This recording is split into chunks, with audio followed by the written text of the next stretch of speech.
માથું બાકી દબાવું. એટલે કઈ બચવા કરે યાર. સલામ કર. સલામ કર વર્દી. સલામ કર. મસ્તીમાં આવી ગયા છો સાહેબ, આયા ખબર નહીં પડતી.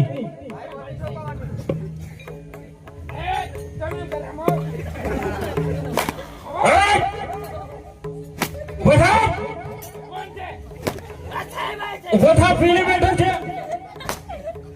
સલામ કર. સાહેબ છે ખબર નહીં પડતી. આરામથી ખુરશીમાં બેસી ગયા છો એમ? નોકરી કરો છો કે બેસી રહેવા માટે આવ્યા છો? તમે પ્રધાનજીનો ફોન આવ્યો તો મણીલાલ દરજીને તપાસ કરી છે? આખા નગરની અંદર મણીલાલ દરજી છે જ નહીં તો શું આખા